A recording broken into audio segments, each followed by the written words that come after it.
Be sure to subscribe and like our channel. Welcome. This is Deep Down the Rabbit Hole. On podcast, on videocast, of course, it is the Queen City Curio videocast. If you want to know why is it called Queen City, because we have a store in Canada, 607 Gerrard Street, 401 in Toronto, which is called the Queen City Curio and Apothecary. Might as well, those two words together, might as well say you're in a cult store. But the reason we don't is because it's not culturally appropriate for our target market, which is basically we're a conjure store, but we do everything. So come by if you're in Toronto. Zach has some emergency, so he's not going to join us today. But I'm joined here today with Shaman Jim, who was a previous co-host of Deep Down the Rabbit Hole and has his own podcast and is, generally known across Midwest, more or less, and does a fire ceremony, of which, to be full disclosure, I've seen many times, and we're gonna talk about fire magic and kind of Peruvian shamanism and kind of see where it all lands. Of course, because we'll talk about whatever. There's a lot to actually talk about, and some of the things, like, for full disclosure, eventually I'll get my one of my stones from Jim and start off the path as a paradigm shift. It's not really a paradigm shift. There's a lot of similarities. There is, as we found out, between even voodoo and all the shamanic paths have a lot of similarities. Different spirits, of course, but atavistic magics have a lot of similarities, and they don't all tend to necessarily agree with Harner's shamanic view of things. So that's an understatement, sure. That is an understatement. But today we're going to really focus on the fire and the fire magic. Partly for myself, partly because that's Jim's jam, and we both seem to like fire a lot. Yeah. A lot. We like fire, a lot. The fire ceremony, maybe you could give us an overview of the fire ceremony. We can talk about, after the overview, one specific thing is about fire as a spiritual gateway. Right. And, like, the overview, you can give us that so people can kind of get a view of the ritual, so you understand kind of this is the main ritual in Peruvian shamanism, and there's a reason. It's like you can do a lot more than just do the ceremony and celebrate the fire inside the ritual. In the context of, like, if you're a ceremonial magic, you can do a lot more work inside the lesser banishing ritual, the pentagram, than just banishing work. But I'll let Jim take that away, and then we'll talk about this. That whole aspect of fire as gateway. Yeah, definitely. So essentially the Peruvian fire ceremony, or more accurately maybe the Q'ero fire ceremony, is one that's from the Q'ero people, they live high up in the Andes of South America. They're kind of one of the tribes that consisted of the Inca Empire. And this is a ceremony that's really important to them, so important that they live in villages that are above the tree line. So they will hike down to get wood to bring it back to do this ceremony. And it's essentially a ritual of transformation. You're taking any sort of heaviness, and heaviness not as in negative, it's a burden that you don't need to carry anymore. And you're giving that to the fire to be transformed into energy that you can use in your life. And over the years, I've been really blessed to be able to facilitate the fire in a lot of different events, and had some amazing results, people getting new jobs and new relationships and children, and just all kinds of huge impact from the ceremony. It's one of my favorites. It really is. One of the key points of the ritual and the fire in this particular case that actually sort of goes back.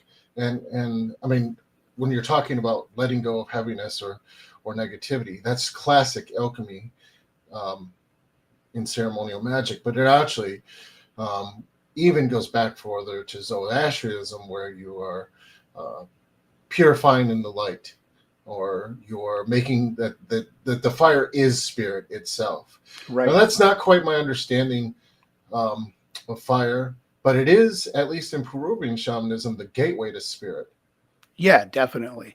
Definitely. The fire, transforms and changes. It takes things down into the spirit of Mother Earth and returns things back. And at least, kind of in my view of it, at least anyway, I won't go so broad as to say all of the Peruvian shamanism, but at least in my view, I tend to view fire as our eldest ancestor. It's a very animist point of view that I have, where fire was around living and breathing before we as human beings were. So that it is, and we wouldn't be here without fire, without that sort of alchemy. So that is our oldest ancestor. Well, literally, the blood in our veins is a constant process of cellular fire. I mean, Exactly. like, life doesn't exist without fire at the cell level. Right. I mean, people might not think that that's really fire, but I mean, fire it's is called burning technically, calories for a reason. yeah, it really is. Like, I mean, fire is literally a chemical process that changes things to one state to another and then releases energy. And that's exactly what the cells do.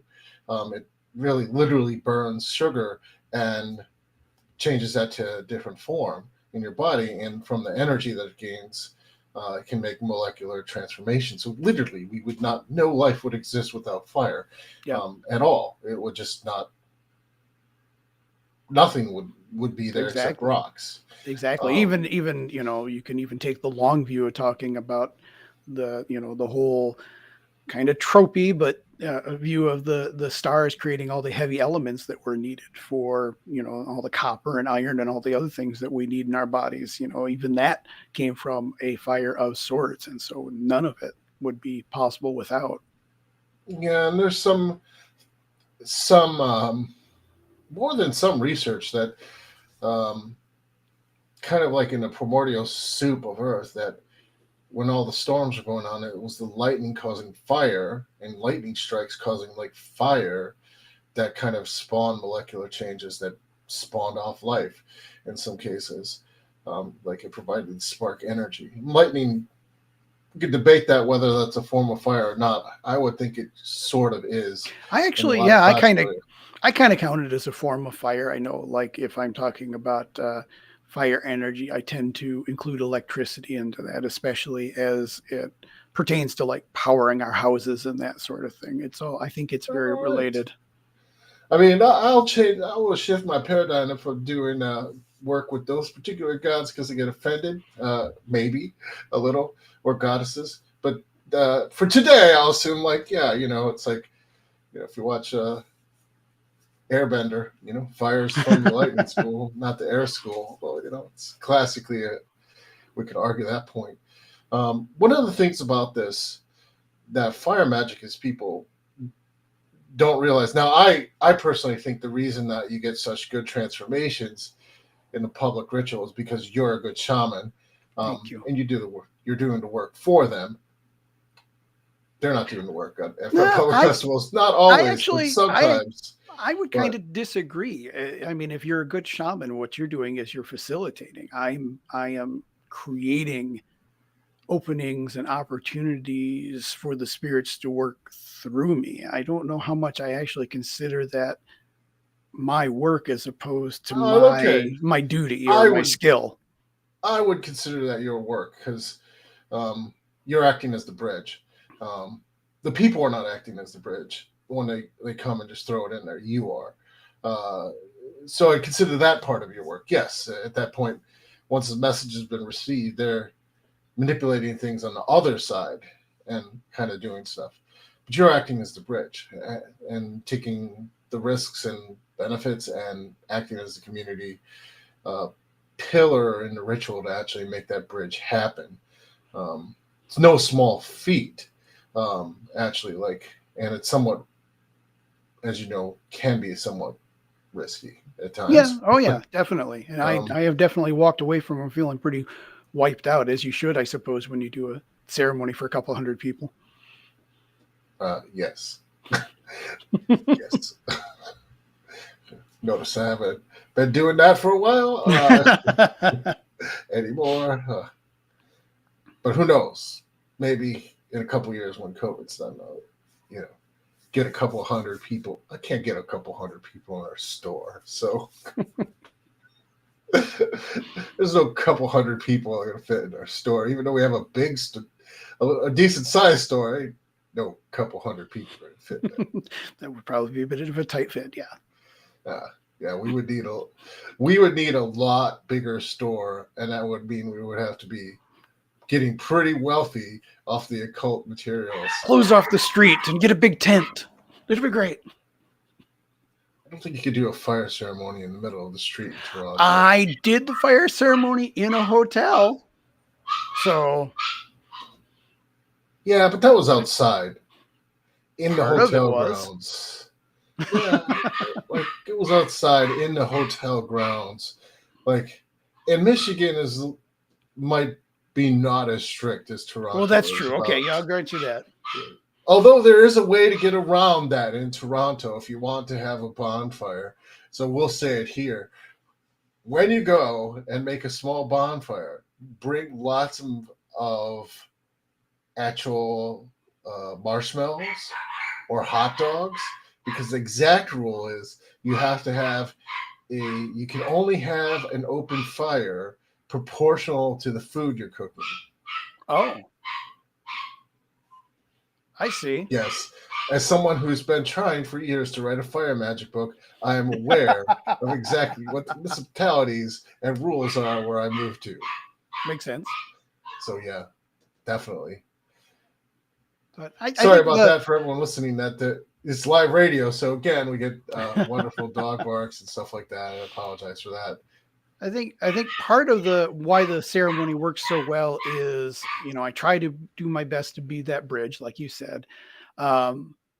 And I think the other thing is that actually it's something that I actually reference sometimes things that you said, which is I like to remind people that it's okay to doubt a ceremony before and after, but when you're in it, be in it and really, give yourself over to it. And so a lot of people haven't ever experienced a really good trance state while they're doing a ritual. And I feel like I do a pretty good job of coaching people through that and helping them understand how that process works. I think that's part of why we've gotten pretty good results with it.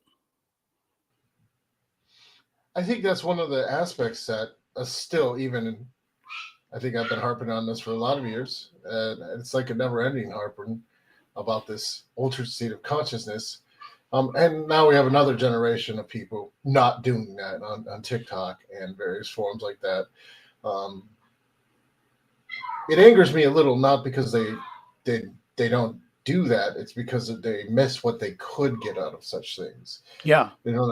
For some of us, these kind of fire techniques, and I could say that for myself, like they're life altering. Not only life altering, in some cases life saving. To be able to release the burdens that you're carrying. Yeah.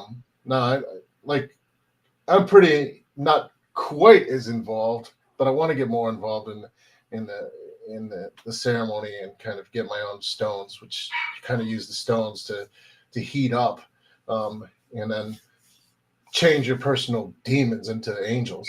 It's not quite, they don't call them angels and demons, or right. You use your personal demons to basically build spirit animals that are actually spirits, but they're a lot closer to the types of spirits that we talk about in voodoo, where everyone has their own Legba Orgoon, everyone has their own Jaguar, and it doesn't act the same. Everyone can tell it's the same, but it's not. So it's like it spawns off like chocolate shavings. That was the metaphor I used in the book, or steel shavings. You cannot actually make some of these talismans without shavings of somebody who's already done it, and then basically that makes it crystallize when it cools down. Or right. You put the energy in, but then the energy crystallizes into that new spirit. It's not quite a new spirit, but it's not quite the old spirit either. Right. Makes sense. Yeah. Yeah, I think that I'd agree with that. That's probably a pretty good analogy. And like the steel shavings themselves, everybody can tell it's steel, but no two shavings are going to be exactly alike. So they're No. similar but yet different. And it's like sourdough bread. If people don't realize that how you make sourdough bread, you have to have a starter batch from something else to make the sourdough actually The connect and actually sourdough work. of the gods. No, we have to.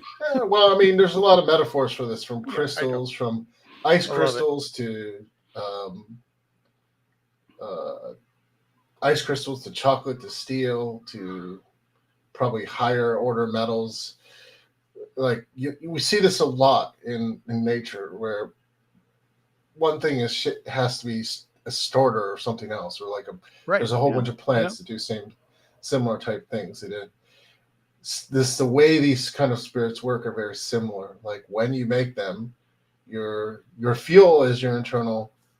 It really is your internal demons. It's things that are haunting you, Yep. burdens that you have to work through and alchemize into this new form. But it's not just a new form. It's not like a thought form, because the shavings and the heat combine to make it into something new. Yeah. Exactly. Yep. Now I have That's right. similar, even before I met Jim, I had similar rituals to like get rid of garbage.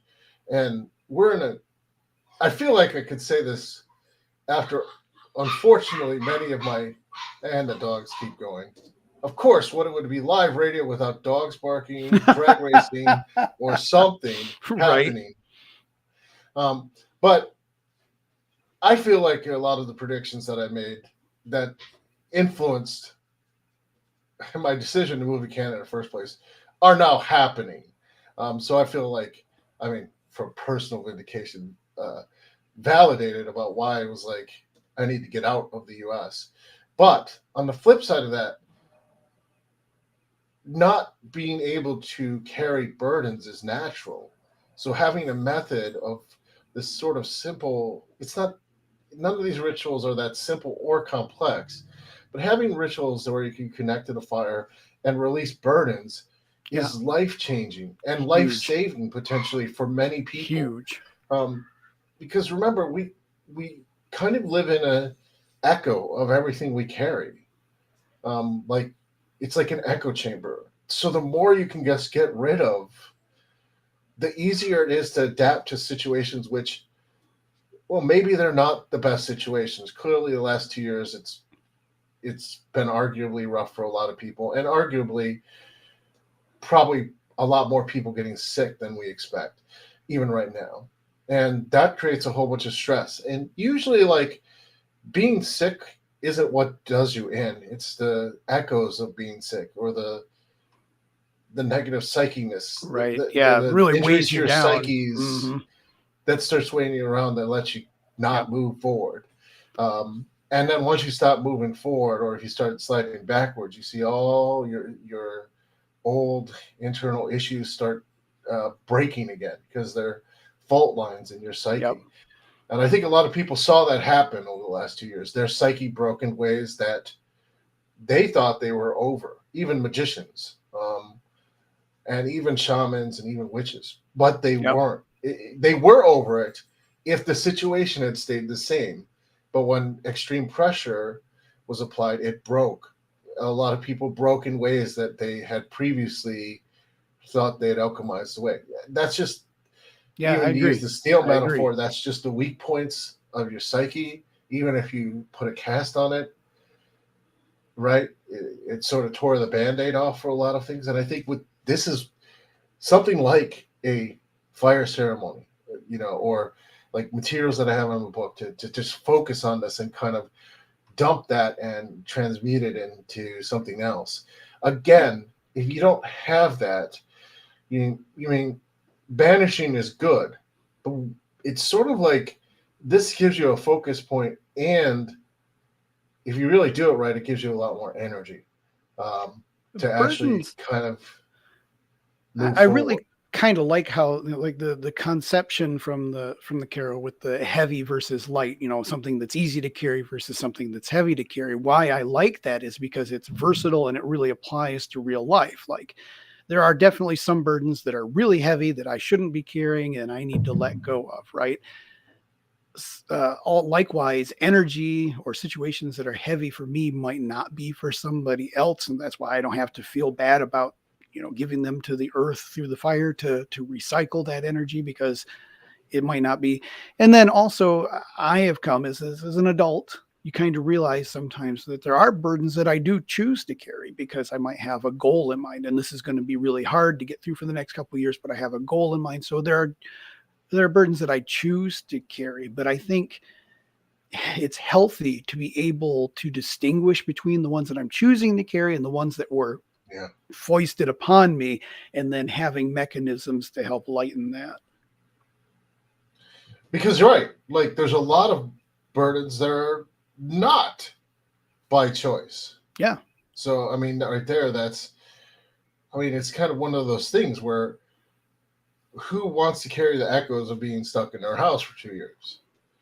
Maybe you do want to carry that, but most people don't, right? The echoes of that, like, that's something that's a great thing to give to the fire, to transform it. Yeah. Because if you don't, it's going to wear at you. And that's where I think people are at. I think people are going to have a lot more burdens coming soon.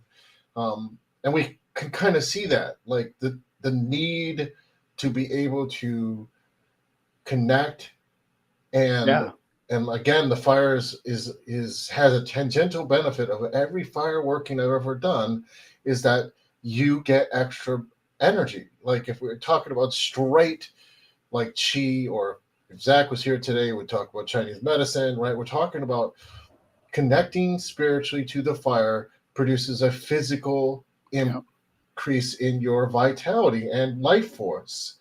Like, and that alone, when you're getting rid of the negativity, is enough to completely transform your world. Yeah. It's one of the few magics that I found that you can do it, and even if you're really sick, you'll get more energy back if you're doing it right. And we can talk about that, right? I feel a lot like you're absolutely correct that there's I think the types of burdens that people are I think what's surprising people, I think, is maybe the types of burdens that they thought they were going to face is not what they expected. So, like, a couple of years ago, when this whole mess started, there was a lot of burden and heaviness from being more isolated and alone, and not knowing what was going to happen. So now here we are a couple of years later, and what I see a lot of people challenged with right now is the burden of, now they're used to being alone. How do we recreate friendships and societies? How do I get past some of the fear of getting back out there and interacting with people? That's surprisingly challenging for a lot of people. That's some of the burdens, but the truth is, we're not done with the pandemic. No, not by any means. Right? But I mean, we have to. Although you couldn't tell that if you listen to the media. But I mean, but the fact is, science is pretty clear. Like, it isn't. The science isn't good. I mean, the science is good, but what it's saying isn't good about where we're at. There's someplace in between that complete lockdown that we were at the beginning and the new normal. And I think that's a lot of what people have to alchemize is, what does the new normal look like? Sorrow and loss over the old normal, sorrow and loss over the things that have happened the last couple of years. That's a lot of what people have to process. Right? Or the alternative. Just go back to the old way. Except we see what's going on. People are getting sick. Yeah, exactly. Because they're like, well, just assume the old way. The old way is the good way. And just do it. But people are actually getting sicker and faster sicker than it's being let on. And it's tough to deal with. Like, even though, like I talked about, like, I used to own a cult store, or pagan cult store. I have a cult pagan conjure store. And really, like, I'm always reading the literature and carry a lot of burdens. Like, should we do live stuff? Like, everyone's doing live stuff, but is it safe, really? The literature says no. Like, but how do we stay in business if we can't have, what is our strength, which is classes and educational materials and rituals? That's really a strength. one of my strongest selling points is I'm a strong ritualist. But do we Yep. do that? Do we do that in our physical setting? Yeah. I And know then how much? I'm doing a physical ceremony, a fire ceremony for a group next weekend. And the thing is, it's not only obviously outdoors because we're having the fire, but we're going to be masked. And with me being in charge of the ceremony, I'm going to make sure that we have good distance between, I'm going to try to do whatever precautions I have. And that's essentially where we're at for a lot of things, is how can we do the Right, best we right. can Like, while still using smart precautions. and like, even me outside, I would feel a little bit more comfortable.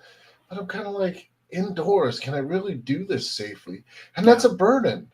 I mean, I could give that up to the fire, but really, I have to think about that. Like, these are sort of where people are at. Like, now, obviously, if you just deny everything and say it's all good, you're going to have other burdens. Right. More people I know in the last 3 weeks have gotten COVID than in the past 3 years. Yeah.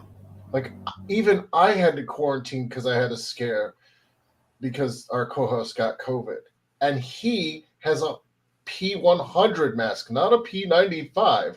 It's a full respirator, so we're not even sure how he got COVID. Um, Although I have my theories, and it's It's one of not those because he things too, wanted to where be like safe. deaths are trending down for a lot to a degree anyway, but long haul COVID is still a factor. Is correct. 25% of people um, will be affected with long haul cohort, which no one's really talking about. But when we talk about fire magic, now granted, obviously, some of this is problematic for fire magic too because of the affects the respiratory system so poorly. But we can make cleaner candles, and Hmm. kind of use cleaner candles, and you don't need to have a bigger fire. But again, this gets down to life force. Like, if you are fit, you can, and I know I'll probably get hate mail for saying this, but you can, through the use with using energy and um, intention and magic, increase the functionality and ability of your body over natural levels. Now, there's probably limits to that. It's not like I'm saying, well, I mean, if you're a kung fu monk, it's probably beyond the limits that I would accept. But they also look How at many it candles like, before I become Homelander?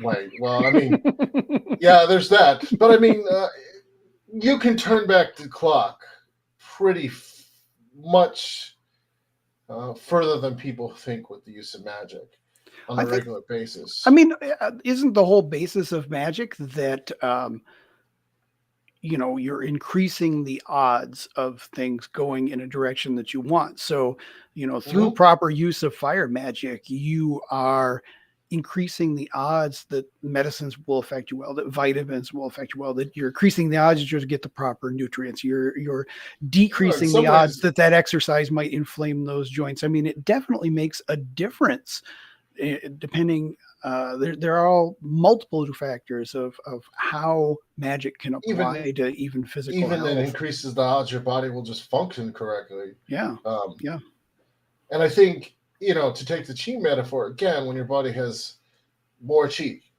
and it doesn't matter the source of where that originally came from, when it has more chi, it can generally heal itself faster.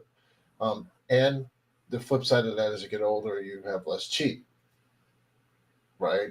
That's the bad side. That's why people get sick from a classic Chinese medicine perspective.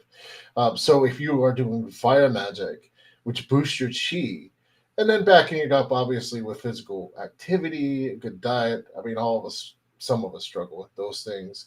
Um, at that point, if you can get everything together, you really can probably overcome a lot of the long COVID symptoms. It's not like that I'm going to say they'll just go away, because that's not what I'm saying. Like, because that's part of your DNA in a way at this point. But what you can do is suppress them.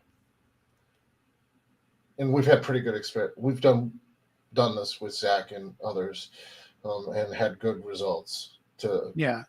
I'm always sort of wary of supports that. promising too much from magic and when it comes to health concerns. Just, I'm more cautious than that. But I will say, like I said, I completely agree that you're changing a lot of factors. And so you're optimizing the Well, chances of things going the best that they possibly I'm not, can. I'm not, I'm not saying that it will go away. I'm saying you can suppress that. Yeah. Like, Yeah. maybe What I not always 100% suppression, but Like what I we've always had tell good people with results. like long-term chronic illnesses is that magic ideally should be able to, yes, help mitigate some of the factors. They should give you the best possible response.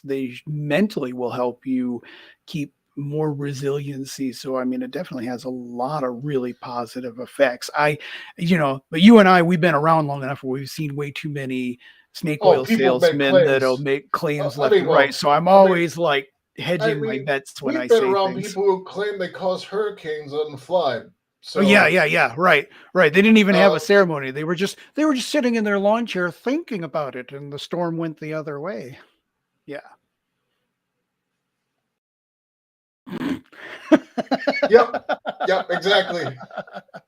Now, those of us, not quite fire magic, but those of us who actually can cause storms know it's, if you've ever watched Deeper Down when Jason encountered the time that we can verify that it caused a storm, it was dangerous. And we shouldn't have done it.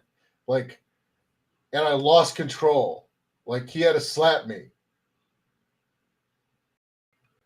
which means I was in the right place to do that kind of magic, but that's okay. Um, you know, but that's the thing, right? It wasn't a trivial, like you're just sitting in the chair and thinking about it with no risk, Mhm. right? I did not maintain a human consciousness, which means that you could argue I either was possessed or I had aspected to a radically different consciousness, which case there's a lot more risks, which is always a shaman risk. It really is a shaman risk that you aspect, or maybe not so much possession, because that's not part of the culture as much in voodoo, but that you aspect to a non-human consciousness and bring things forward that are not human medicine, or not human Right. solutions, Yeah. um, and Yeah. don't function well within human rules, but they do work. It will solve the issue, but not necessarily without a lot of collateral problems. Right. Um, or because it does not respect the human structure of society. Society being the biggest one, it would break. Right. It would break boundaries in society or material existence. Right. You get Um, into that area of spirits that are like, oh, your lungs hurt. Well, that's because of all that air you're breathing. We'll just have you fall off the side of the boat, and that'll take care of that problem. there are certainly some spirits that are like that. Uh, that oh yeah, you have bad lungs. No problem. You're a spiritual being. So let's remove the physical lungs. Yeah, cool. Hmm. You don't have the problem now. You can be a spiritual being. I will Uh, say though, that is one of the things that I really love about fire magic is that, from my experience, especially if you're really practiced or willing to put in the effort of getting into an altered state, man, I've gotten amazing results from a single wooden match. It does yeah, not have to be this huge yeah. No, bonfire. It does not have to be this giant pyre or anything. I mean, you can get amazing I, results from a I match or a I candle. think this is really one of the. This is one of well, when I finally get my fire book, which I've asked Jim to contribute the fire ceremony to, which maybe I'll get him to do it. I think I will, maybe. Um, but when I actually, besides all the Prometheus stuff that's in there, which um, is a little different now that I've actually had more time to work. For those who know me, like I'm a big fan of Prometheus, and I'm not a big fan of the Greek gods. And the more I read of Promethean myths, the more I feel justified in that general approach. Um, Greek gods wanted to kill us at every stage of our existence. Like Prometheus is like, oh, here's fire. Here, let me make you. Because actually, technically, he made us. Um, sort of weird, sort of, I don't know, trickster way of making us too. Um, so it's oftentimes like, that's how it is. But I mean, in reality, that's one of the big things that I think about is often is the myth of larger is better. That is not true. You can do a lot with a single candle. In fact, you can get the same. I won't say you can get the same type of results from a single candle that you can from a bonfire, but you mostly can, because really to concentrate for most shamans and witches and magicians to actually be able to use the more access fire means you have to be developing your skill of fire to the point that you can handle massive amounts of energy, which at that point is not most magicians. Like if you can do some energy work, that's probably like you're already above the curve. Most people can handle a couple candles or a match, but to actually use a bonfire takes much more practice. So it all goes to waste. Like it doesn't go to waste in the ceremony, and there's a whole group of people, and it's a great experience. But the majority of the energy is not getting channeled through the spirit of the fire in the spiritual world. Is not going through your body. I think that's why you get very similar results from a candle or a bonfire.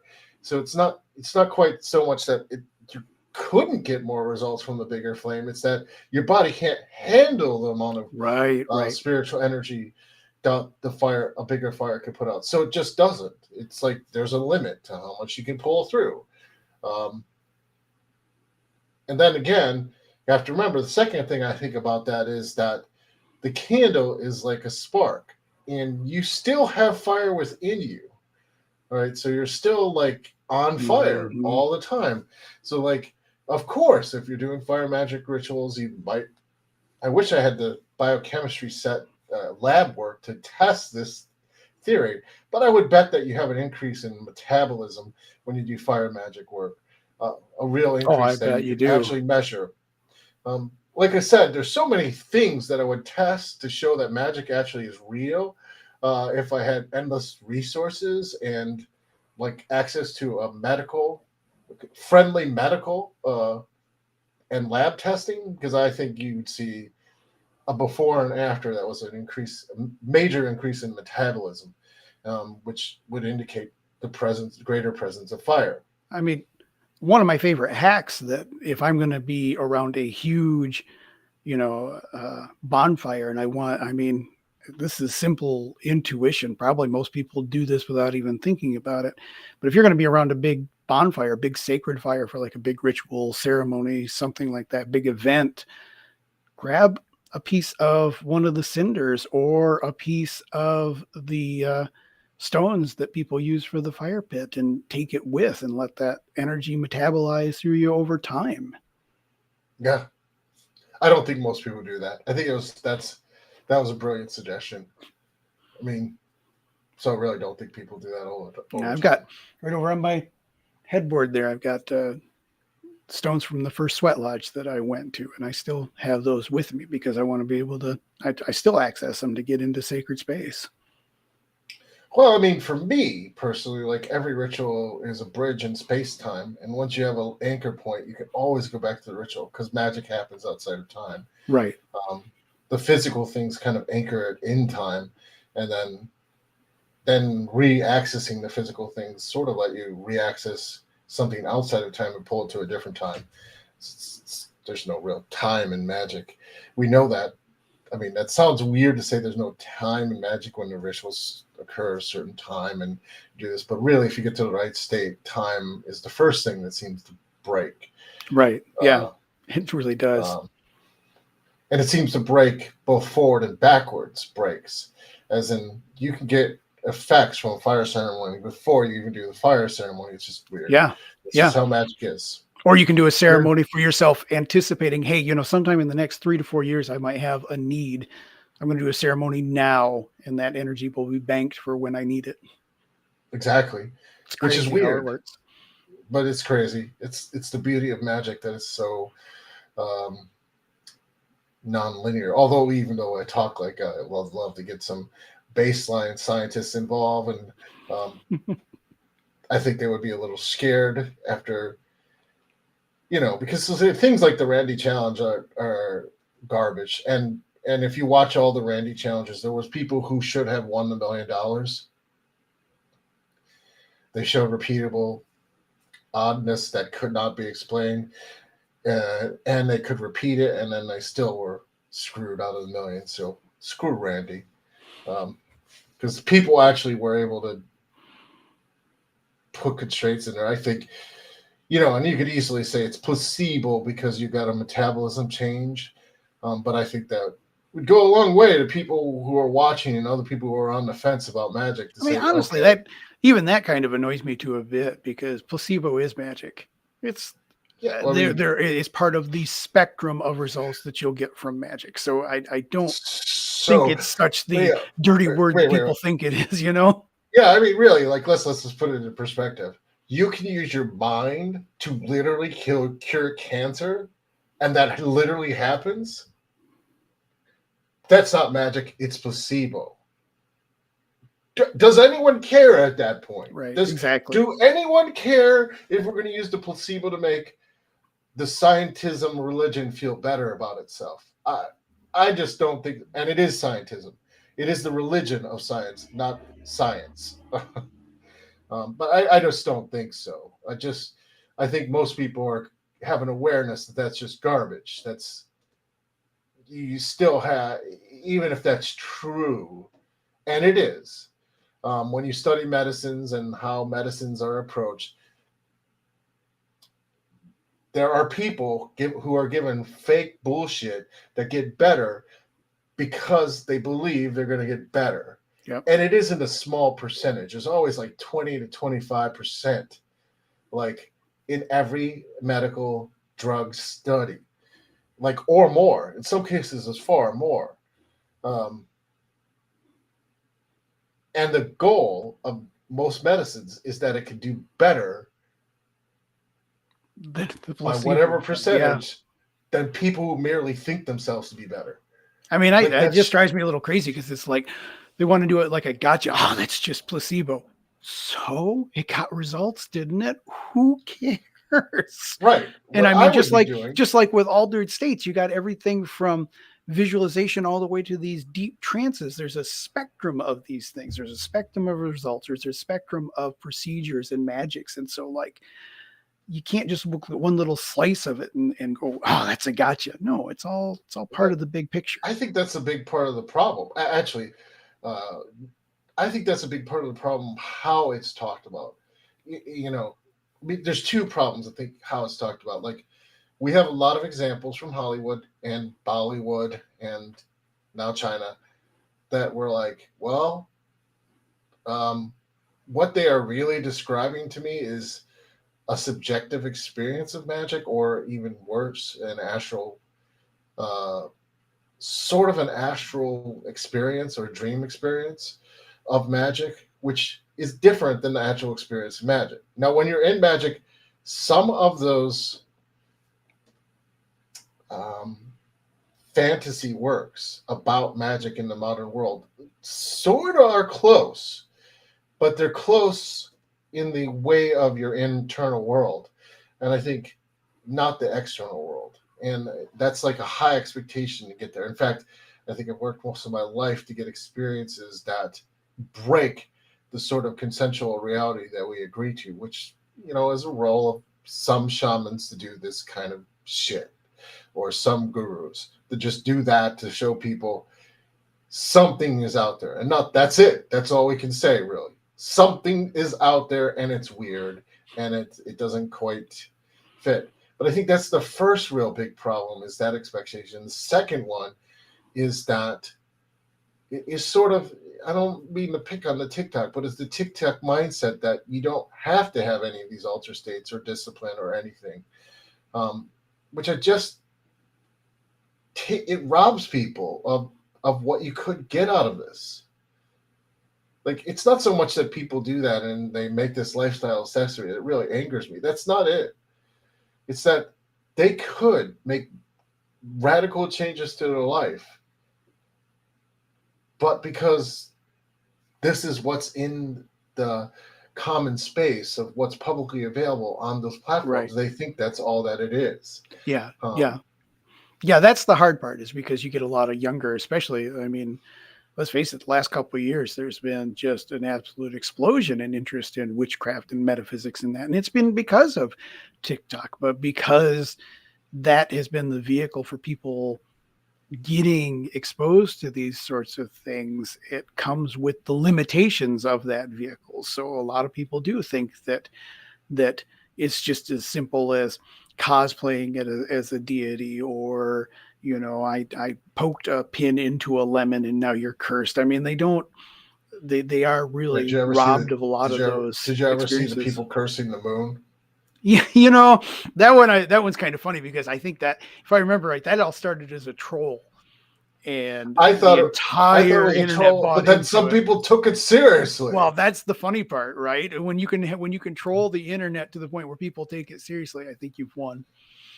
Or you're gonna curse the fairies. And right. Oh yeah, cursing the fairies. That was a great idea. You know what? Some of those, I try to stay off of TikTok. Remember, kids, if the fairies ever offer you food, take it, because nothing bad will ever happen. Well, I would agree with that for very different reasons. Not because nothing bad would ever happen, but that'll be in my fairy magic book. That's the first stage, the transmogrification. But you can expect to have some weird occurrences after that. Possibly life-threatening, possibly life-challenging, definitely reality-breaking experiences. That's actually probably, I mean, if we're honest, that's probably where TikTok has had its biggest, in my mind, effect. And this could be placebo, air quotes or not. But a lot of people are convinced now that they're cursed, that someone's cursed them, that someone's throwing hexes or something. And part of that is just because it's a social game, but part of that is that self-fulfilling prophecy of not doing their rituals well, not doing their spells. Let's go well. there. And if your life falls apart, you know what? It might just be you. Yeah, let's go there. Curses are rare. Mm-hmm. Effective ones more so. Effective curses are rare. Most people cannot perform an effective curse. It takes more discipline to perform an effective curse. This is speaking someone who knows how to effectively curse. It is takes way more discipline to effectively curse someone than a luck spell. Yeah. Or a clearing of yourself.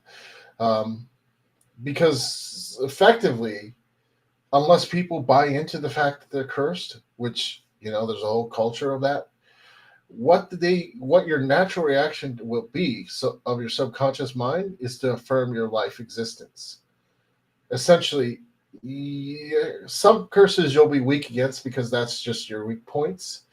You got to watch those. But effectively, if you're doing banishing rituals or just general meditation every day, you're going to be aware of foreign energy. You might not call it that, and you'll purge it, or you'll let it go in a fire ceremony, or you'll just get rid of it. It's very hard to curse anyone who has a regular practice for this reason, because they will just clear it.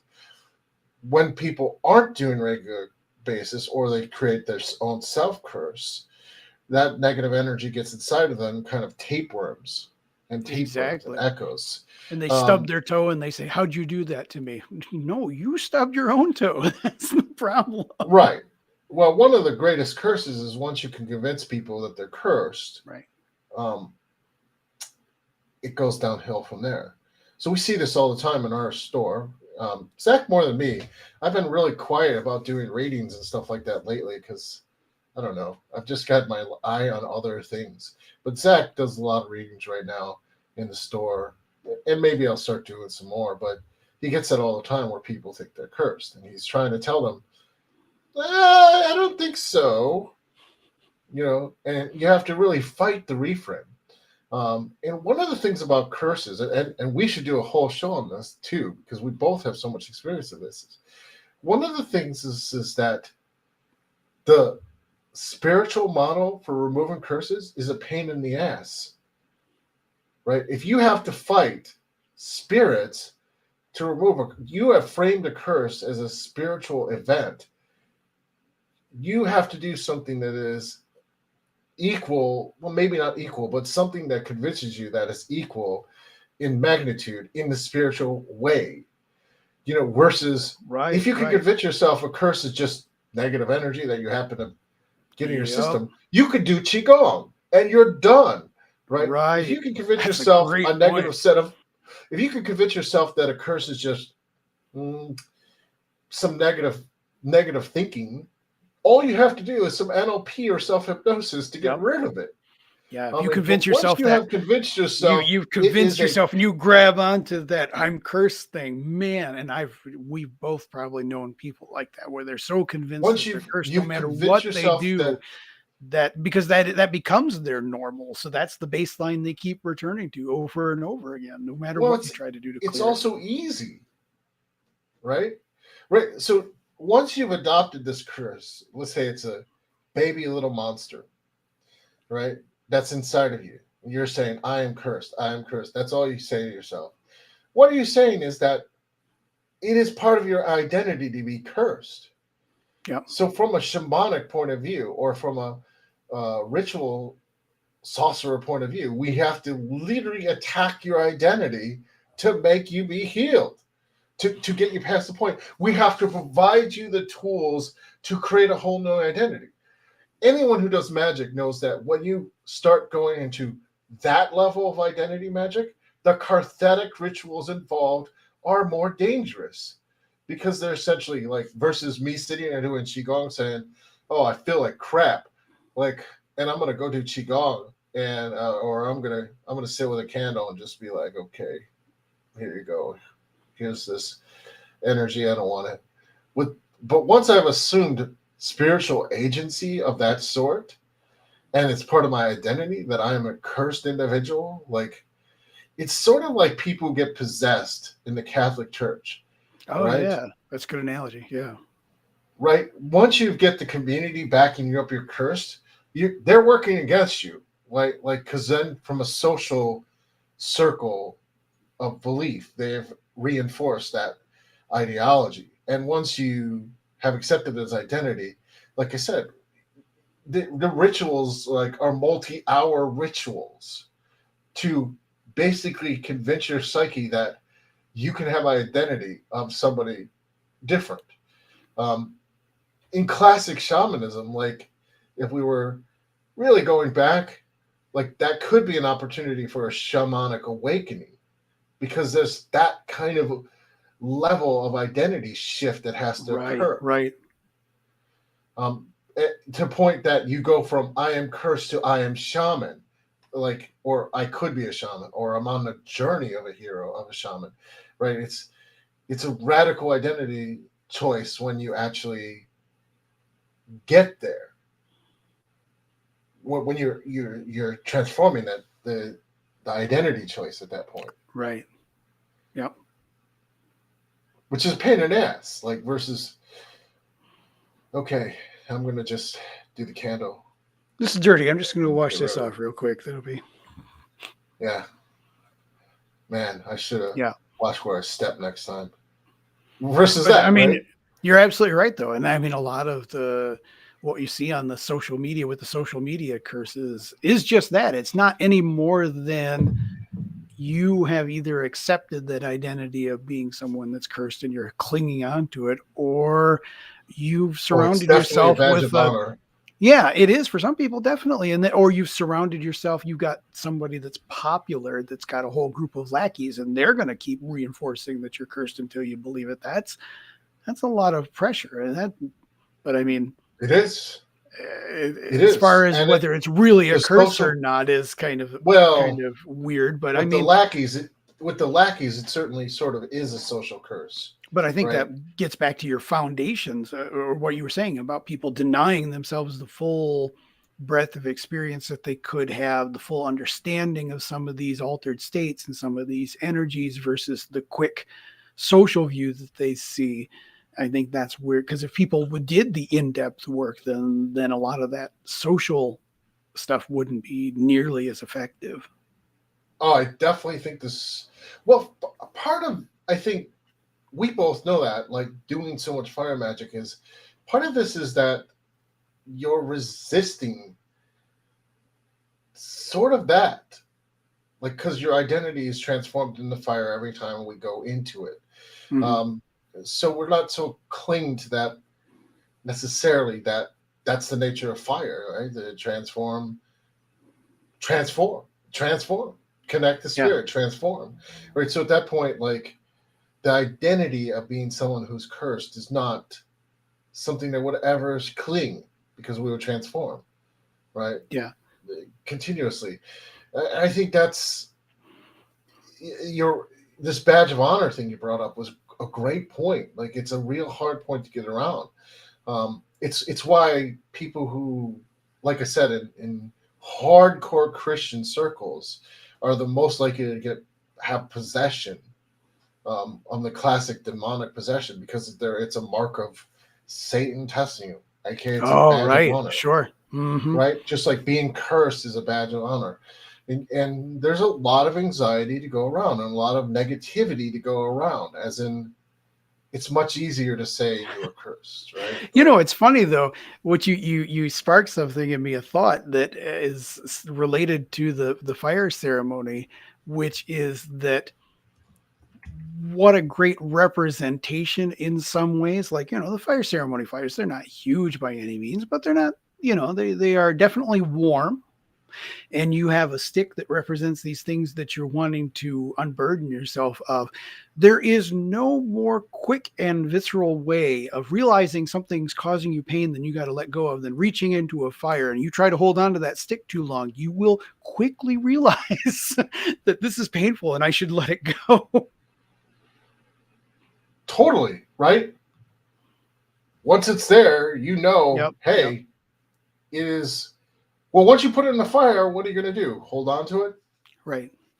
The classic, we make the fire friendly, as it said. It's a spiritual fire, so typically people can reach right into it and lay their stick downs and wave your hands to it and stuff, and unless it's blazing hot, you might lose a few knuckle hairs, but generally speaking, they're pretty fire friendly fires and they don't bite very much. But I've had experiences where other people around the fire are putting in their sticks, no problem, but somebody's got a stick and they've made that represent a curse or some other thing that they're struggling with letting go of, and they want to hold on to that stick too long, and it'll nip your fingers at that point in time, because you got to let go. I will tell you, like, having done lots of firework, the fires I make that are openly cursed fires are dangerous. Like, I have to be very careful. Not just when in doing the blessings, like the firestorm, it's a mellow, like, marshmallow fire. Like, you're like, this is cool. You could sit there and relax. But the fires that make for curse work, it's like 9 times out of 10, like, they're super hot and dangerous. Yeah. And they will try to bite you because that's the nature of the energy. So the nature of the fire changes based on the nature of what you're going to try to do. I could see where you're in a fire ceremony, someone's trying to put a curse on someone else. It would try to bite them. Yeah. Well, at least, with the ceremonies I do, I can't really visualize how. I'm sure you could figure out a way to curse somebody with it because you're clever, but I don't think most people could. I wouldn't. The way you do the fire ceremonies and with the amount of blessings you put down even before the fires start, it's not a conducive environment. No, it wouldn't be very conducive to that. That's for sure. sort of. But yeah, I completely see what you mean about it. Like, if you're making a fire with the intent of doing hex or baneful magic, that fire is going to represent that greed and that anger and the heat that's needed for that. Oh yeah, right. And it, like, if you like, this is what I'm getting at, where I'm saying, like, this shit takes that kind of shit takes more discipline man, oh man, like,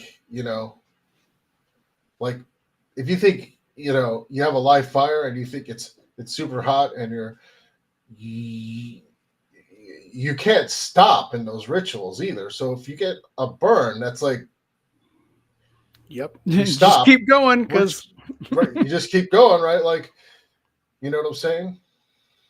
That's yep. just the way it is.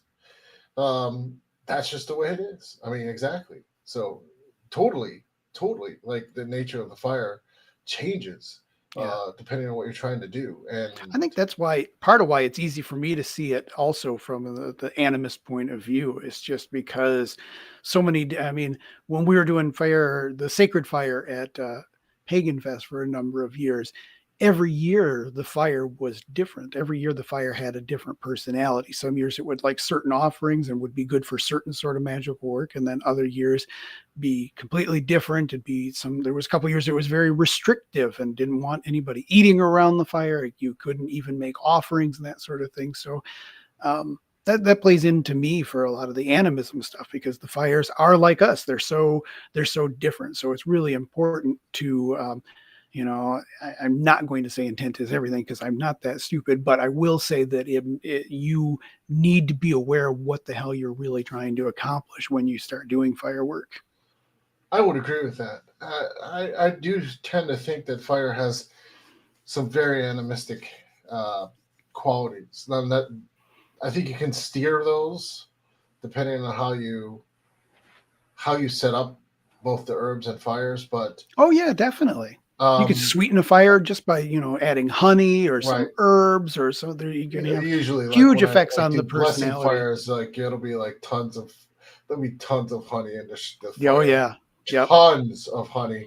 And be like frankincense, honey, like a whole mixture of stuff. Be like, well, this is a nice blessing fire. And it'll be like, right, because you're drawing a certain character out from the ingredients Yep. um, of the flame itself. And I think that applies to candle magic too, which is that's going to all be in the fire magic book, which I'm working on. So yeah, I Yeah. promise that stuff. Like, but then likewise, like if you put baleful um, materia and you're trying to build the fire for that, again, then you have to take in you have to take basically uh, other precautions, right? Right. Like maybe you need a triple wall of even for a simple candle, a triple wall of glass just to make sure it doesn't crack multiple glass things because gets so hot and violent. Um, I gotta say, I'm really looking forward to your fire magic book because I would you're going to be a co-author, so you're I going to know, have but to. I'm looking forward to what you write about candle magic because having been through a couple of your workshops, I personally think your technique of doing candle magic is probably one of my favorites. I've shown that Oh, to other thank you. people. I think Now, it's so much more effective than what you're going to find in 99% of the other candle magic books. So the interesting thing is the Prometheus channeling stuff has gotten very quite interesting, you know, about a lot of it. So there's all these stories and Hermes stories in there, even though I don't do Greek work, that kind of lays out these different stages of alchemy, even though we're talking about simple candle magic, you mhm. know. And so it's just this will be interesting. Like, but it is basically um, very different. Like, and I think the reason for that is that too many people rely on the here's your color correspondences, here's Right. this, hmm light the hmm wick, and you're done. And that's not it. But the book There's a said it. I whole. needed a blue candle for this. I mean, that all helps. So I don't want to say It it doesn't can. help. It depends on what Yeah, you associate blue with.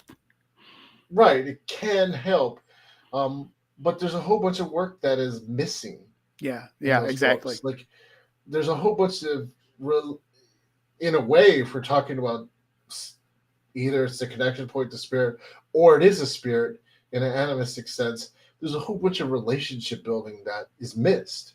And there's a whole bunch of, well, relationship building doesn't mean the same thing with a spiritual force than it means with just going, well, it does to have authentic relationships. Maybe it is closer to what you have to actually do in person.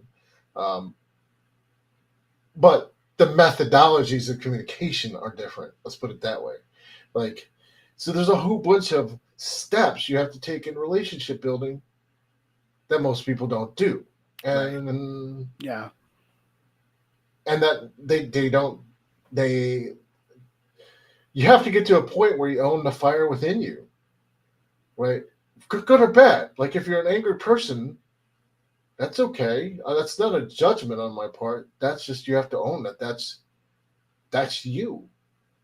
That's aggressive, baleful fire. That's in you, right? Even if you're a great healer, that's in you. Like the fire will at first reflect you, and that's sort of why it gets scary. Why people take the easy route again, because it's much easier to go. I mean, nowadays people don't even go to a cult store except for people interested in stuff. Now you could just go to, I forgot the name of the store that was selling like voodoo stuff that you'd never expect them to sell voodoo stuff. Like it was the Gap or something. Right. There's a ton of them. Five Below was selling white sage and just like crazy stuff all over the place at some of these stores now. Right. I mean, technically speaking, you know, if you there's a certain native ritual for that, but other cultures use white sage too. But it's not called a smudge stick; it's called a cigar or incense cigar, which Other cultures use sage, but is it white desert sage? That's I think what the key difference is. I don't think white desert sage. They use other things that's similar. Yeah, because I mean, there's sages all over the world, and sage is definitely a sacred plant that's used in pretty much every culture. It's just a lot of it's the variety of sage. But it's kind of like, even I am like, what good is it going to do just to light that you got from Five Below to clear out negativity? Now, I even want someday, maybe when I can write like more than one book every 10 years, to write a herbal book. But even I'm like thinking that the sage does have some natural effects, but really, how much you get out of that? Like just doing that without any focus or right, yeah, or any sort of making sacred of it. And by making sacred, I don't necessarily mean overly religious, but I mean, I unwrapped it from the cellophane. Come on. Protective cellophane. You can't go wrong with protective cellophane, right? It's magically delicious. You have protective cellophane. I like that. Protective cellophane. I'm kind of curious though. If you feel like diving into a little bit stranger territory to a little bit degree, tell me more about what your perceptions are of fire as a gateway. I'm kind of curious about that and how you typically use it in that way. It is certain rituals, certainly. Not all rituals, like, because water is also a different type of gateway, especially in voodoo. But fire itself,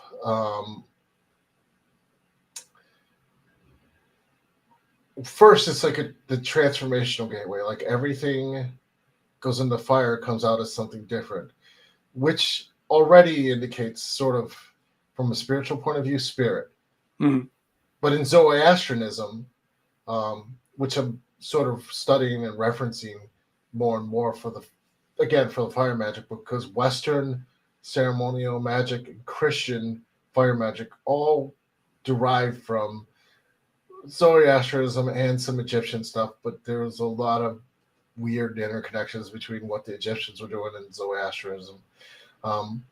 It's basically like, if the fire is in fact the light of spirit, because it's the most, out of all the classic elements, it's ephemeral, in which case it means the fire itself is spirit. which kind of tells you something. Like, although there's a physical effect on it, that Hmm. it's a gateway because it is fact ephemeral. It doesn't have any weight per se, um, and it's not quite like air, but there's energy there. It's the raw energy that makes it the gateway. As you go further and further and further, uh, you know, you realize that if you get really good, you can substitute the water gateway for fire because they act similarly, but they don't have the. And it sounds weird to say the water gateways and fire gateways act similarly, but they're both, you're crossing a threshold Yeah. um, as you really go through it. That is into a very different alien consciousness, almost like it's. I mean, Earth is very easy. We're earthly beings, right? Hmm. But water and fire both are not the same. So you can kind of get a gateway with air too, earth too, but like um, fire is the one that to me seems like it is closest to spirit in it's because it's the closest to our energy. Um, or it's closest to our baseline energy or what's driving us in our energy. Like if you take the approach that spirit's actually driving us forward, um, you could see similarities of sort of the spirits reaching into our energy and transforming things, and the way that fire keeps going. Yeah. Um, That makes sense. Sure. Yeah, I can totally see where the water gateway is definitely one that's associated with a lot of different paradigms, and having to cross that body of water, or a threshold of water, or something like that. So I can definitely see where fire could do the same thing. It actually occurs to me that an interesting thing about both thresholds, if we look at water and fire, is the fact that it necessitates that we are not taking a breath the same way, if that makes right, sense. it does.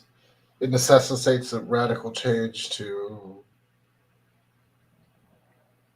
breathing and time and possibly light. It's also changing light, which is Oh yeah, yeah, so internal to time. Basically, sunlight is so internal to time, but fire is artificial light. Um, in water, as you get lower and lower and lower in water, there is no light. yeah. That makes sense. It's interesting. Which is why in voodoo water is associated with the dead, because there's no life force, and you can give them lights Yeah, to kind of help them out. But it's a different type of gateway. right. One's like a dissolving gateway, burning, but it's similar extreme points where you sort of lose your body Right, in both exactly. cases. Yeah, that's kind of what I was wondering. Is I was wondering if you've had similar experiences, that because that was something that within the last couple of years that I found really interesting, is using uh, fire as that gateway, and it tends to lead different places than going through water does. For I think probably obvious reasons. One of the more Yes. interesting ones to me was doing some journey work and using fire as a gateway. And I was taken, and this was completely fascinating to me. But this is probably in my own gnosis, so take it as you will. But there was essentially a council or a parliament of all the fire beings, and they were all in one spot. And that way, it was interesting watching them interact with each other and coming up with general agreements about how this fire was going to be or that fire was going to be. It was really kind of a fascinating bit of journey work for me. And so I was just kind of curious if you would ever experience something similar. Yeah. Yeah. Definitely. I mean, one of the things that we haven't talked about, I slipped in voodoo references, but obviously Goon's a fire spirit. I mean, clearly, even that is kind of it's very different than the water kind of gateways. But Yeah. Because it seems kind of weird, in trying to go through a gateway of water to get to places to deal with fire. It just isn't. It's kind of counterintuitive in a way. So Yeah, I mean, water is generally cold. Not always, but it's cold and dark, and where you go is not necessarily the same. I mean, if we throw the harder stuff back in there, those are underworld journeys, Hmm. uh, almost always. Whereas the fire takes you to upper world journeys almost every time. Right. I mean, I don't like that Yep. metaphor No, but I agree with it. Yeah, because definitely.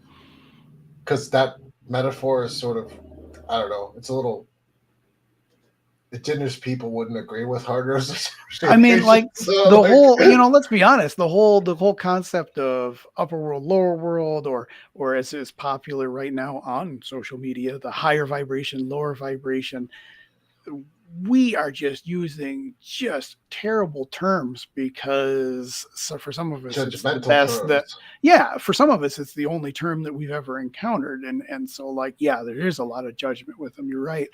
Um, but I mean, like they're awful terms for trying to express these concepts. For a lot of times, it's like I don't know how else I'd say it.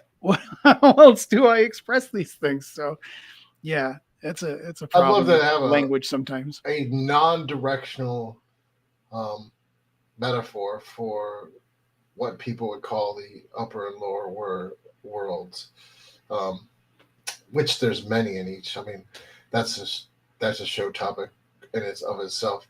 Um, I'd love to have a non-directional metaphor because upper always seems to, for most people, apply better, and that isn't true. Hmm.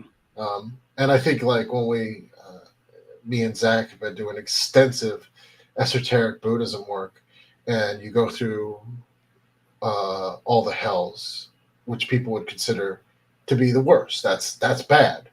Except you have that inside of you, so you're all of them make reality. Like, and when you see that, it's not without. There's no judgment there. It's just they all make up reality. Each layer makes up a slice of reality.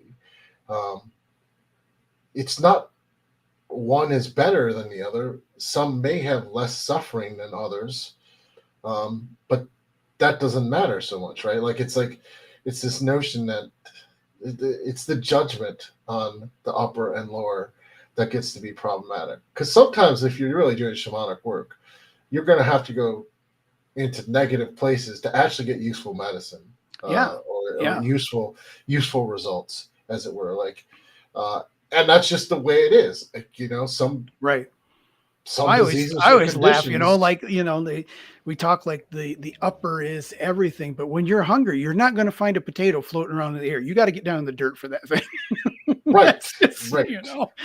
But through the ancestors, you might be able to get a job, right? Like, and they might be able to get you a job fast, right? Which is again lower or Yeah, baser or stuff like yeah, that. Like, or if you really need a job, maybe call a demon, right? Because simply put, they get you results fast, whereas maybe an angel doesn't.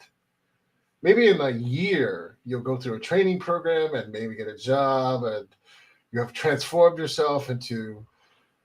you get But some that's usually what get some not. angel going. I've got a perfect job lined up for you 5 incarnations from now. Well, thanks. That helps a lot. Thanks. Yeah, or even 5 years from now. Thanks. It's so helpful. You're great. Really appreciate It's that. kind of how angel work is sometimes. Yes. Oh man. Well, it's actually 7:21, and I know you've been on for an hour and a half almost. Do you have anything coming up uh, more recently, or Well, I'm you know? doing a public fire ceremony for a group out of Lansing. That's going to be, oh my gosh, I forget what the name of the group is now. It's a ATC group out of Lansing, Michigan. That'll be next weekend. And then later on in the year, I'm doing another fire ceremony for the public, and that's going to be at Crossing Hedgerows Sanctuary, which is just outside of Ann Arbor, which is a kind of a spiritual nature preserve and farming community. And then, check me out on Around Grandfather Fire with my two co-hosts. We do the podcast over there. Just did a really fascinating interview with somebody that has a doctorate in ecology, but also is a witch and a tarot card reader. And so we had a great conversation and kind of, along the lines of what you do, Andrieh. I like pushing the paradigm. So later on this year, we're interviewing an actual quantum physicist to figure out why some terms are bullshit when they're stolen by the metaphysical community, and some philosophers are coming on, and so we have a good time over there. Nice. We'll have some links to those shows that coming up on our YouTube channel once we get it done. Be a couple days, as we are so people know. Queen City Curio is our more or less our occult store. I ran it by all my community associates who are African American. That's why we have the name Curio and Apothecary. You might think of it's strange to call it that, but it's not in Conjure communities. Our name was approved through my friends who are, sort of, they are in the know. And it fits with our Chinese friends who are in the know. We would actually say of a cult store for the Chinese magicians that we sometimes attract. So we called it Curio and Apothecary, and everyone knows what it is, basically. So we're at 607 Gerrard Street in Toronto, in East Chinatown. So just come and visit us. We have some, we're getting to have set hours post-COVID. We are a medical clinic. We're an acupuncture clinic too, so we do have to abide by the mask rule. So don't get offended when Zach asks you to wear a mask. It's because we're under medical guidelines for the store, and for the whole acupuncture and wellness clinic has to abide by medical rules. But that's still, we still have a fun time. As we keep telling people, we have a contract to get the podcast made, which we've been avoiding. Like the YouTube's the unvarnished version of this. The podcast, not so much. But we have already hired somebody, so we have that coming. So there's about 4 episodes that'll start pipelining through the podcast. If you're used to hearing us, that'll be there. It's coming back. And we are always looking for new people to come on to the show. So if you are listening and you have something interesting to say, we're generally interested. If you have a book, we have a public library in Toronto as part of our store. We don't actually sell books. We just have a library. I know that sounds weird. You can ask us why sometime. We'll tell you. But if you're interested and you want to come on the show, we just ask you donate a book to our library that's publicly accessible when people call us or just want to stop by, and we'll happily do that. If you are a sponsor of Deeper Down and more a sponsor of the show, and you have membership to the store, we are running a chakra workshop tomorrow for the heart chakra, and we run a workshop, pretty heavy hitting occult or metaphysical workshop every 2 weeks that you get as part of the sponsorship. And there's about 40 different sponsor workshops that you can get, all of them, if you're a sponsor. So you can get access to 40 different workshops, some of which are pretty classic. Here's how to make hot foot powder, or here's how to activate your heart chakra, and kind of, those are cool. And there's some experimental classes too that were more cutting edge workshops. So it kind of runs the gambit. There's angel. We talked about angels and made fun of angels a little, but there's all 7 planetary angels rituals for them, and how to actually work with all of the planetary angels. So there's a lot in our library of workshops that you get if you're a sponsor. So if you come down to either PM me, but all the links for the sponsorship stuff will be in the YouTube thing. But if you go to resultsoverimage.teachable.com, you can see our classes, and it'll be linked off of queencitycurio.ca, which is our website. CA being Canada, obviously. But if you forget and use .com, it'll work too. So we'll have tons of, every 2 weeks we have sort of rituals. For those who are interested, the Sangha, the Golden Tree Sangha group, Buddhist group, we're going to restart the rituals. We're going to start with a Ganesh ritual soon. Not so much some of the esoteric Buddhism we're doing. But as promised, we will do a Monkey King ritual very soon. We're planning that out. Planning out a Monkey King ritual, which if I don't know why people ask for the Monkey King ritual, because he's a trickster and he's awesome. We love him, but he is a trickster. That seems to be my lot in life. Trickster. That ritual is bananas. That he would love that comment. Totally. But yes, we're going to do one. It will probably be a possession ritual of some sort with the Monkey King. So there is stuff happening. Like I said, we just had a few setbacks with COVID setbacks, health setbacks with that, but we're coming back. So if you're interested in any of that, check out our store. We're going to have the links in the YouTube, and you can kind of see the rituals that are coming up and the different workshops that we'll have, which right now are all the chakras, and we'll go from there. So thanks again, everyone, for listening. I know there was a lot of live people listening today, so thanks again. We run this on purpose live every Saturday at 6 p.m. because that's our roots back from the Para-X days, and we wanted to start getting back to our roots of actually being a live show as opposed to sort of a podcast where everything's a little overproduced. That's not on purpose. That was, again, maybe someday we'll come back to Para-X if they'll have us. So, or get on another radio show, actual physical radio, to go back to live radio, because nothing beats live radio when you get authors and other people accidentally telling us the stories that they did. So it's fun, good live event. I want to thank Shaman Jim for coming on.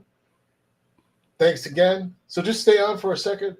Shaman Jim, it was a great conversation. Thanks for having me. We usually have a roll to just go 30 minutes. Me and you blabbed on for 90 minutes because you're just, that's just how it is, right? That's us, right? That's us. And we want to have everyone kind of come back. We'll be next week. We're having Shay come on. She talks about demonic necromancy, which sounds totally evil, and it's not. I promise. It's actually pretty cool. If you have a different approach to demons and demons that maybe is a little outside the normal idea of what they are. And we'll talk about that too next week. Everyone have a great night. This is the Queen City Curio Videocast and the Deeper Down the Rabbit Hole podcast.